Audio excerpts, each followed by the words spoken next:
Today's Midday Kentucky cooking segment brought to you by Creative Kitchen and Bath, where you will always cook in style. Welcome back to Midday Kentucky, everyone, over here at Creative Kitchen and Bath for all your bathroom and kitchen renovation needs. Not just renovating. Yes. Building a whole new one. I'm getting a new bathroom Miss Allison, very soon. oh, I did see you've got something over here with your name on it. I bought a sink here. I love it. Looks like a big bourbon barrel. That's what one we in my like. basement. Yes. Allison, they're the best. Allison Davis, everyone, from Wild Time Cooking, of course. Now, speaking of bourbon. Yeah. Did we say bourbon? Oh, yeah, the bourbon barrel. Yes, of course you said. That was my good segue. You know what? He listens when I say bourbon. Sometimes. We're doing, well, I was going to ask you, what are some, like, foods that maybe you had around the holidays? Is there a specific, like, dish or candy? Rum balls. Okay, so we do bourbon. Is something that you would Is it chocolate, like we do bourbon balls, or is it? Yeah, a bit like your bourbon balls. Okay, okay. But I seem to think they taste nicer. I don't know. Of course they do. No, They're I don't Australian. know. Well, that's what I'm thinking. I'm thinking because it's just nostalgia. Because it's rum.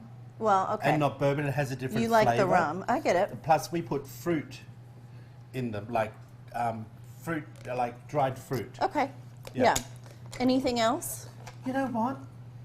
I don't think so. I'm just trying to think about that. Yeah. Yeah, we're not big. We're not like Americans in Australia with all the sweets. Yeah.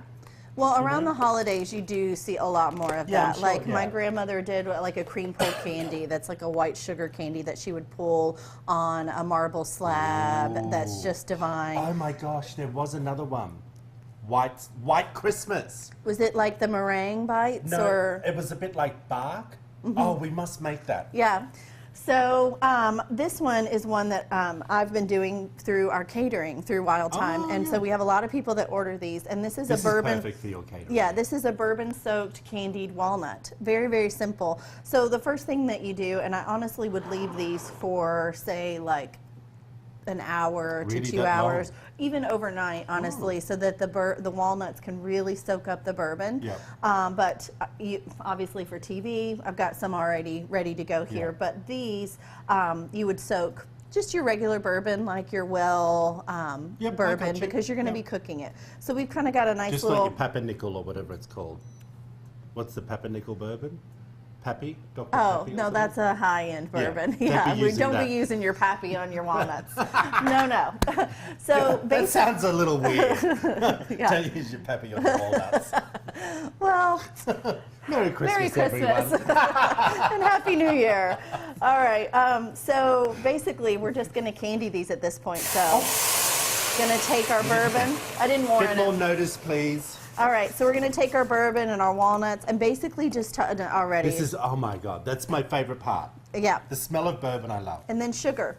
Okay, we're going to take sugar and that's basically, yes, it is a dessert. Gosh. It is a dessert. You want enough sugar that's going to coat the walnuts. Caramelize it? Yep, and then that's all we're going to do. Basically, we're going to cook this down and we're going to evaporate quite a bit of the bourbon. And then we're just going to caramelize the nuts and get them nice and crispy and just let that sugar really kind of coat them. So if you want, there's a few more stages to what we're going to do, but you can see how it almost crystallizes. Well, I was just going to kind of show you how that sugar kind of crystallizes. Happy coated walnuts? No, thanks. So a few more things. You could do a ton of different variations to this. We were talking, these are a little sweet. I always do a pinch of salt on them because the salt and the sugar makes them a little more balanced. But if you wanted, you could go with something spicy. I picked this up. This is a sriracha black pepper. So just like a little bit of heat in there. You could go with you know, Chinese 5-spice. There's a lot of different ways. Maybe? Yeah, there's a lot of different things that you could maybe do. Not horseradish. You could go with cinnamon, ginger, go with the pumpkin pie spices, you know. So there's a lot of different variations that you could do of this, but this is just kind of your go-to. Just remind me again, how long are you condensing this for? Really until it almost dries out. So it's a while. Right, so I want to just kind of get that. But if the longer you leave the walnuts in the bourbon, the more they're going to soak that up. Yeah. So you wouldn't have as much liquid. It clear takes your breath away. Yeah, it's so good. But here's the thing also, everyone, great gifts for the teachers, great gifts for your next door neighbor. Put them in a little tin, put them in a mason jar, tie them with a little ribbon. All right, if you want this recipe, head over to wtvq.com/Midday Kentucky.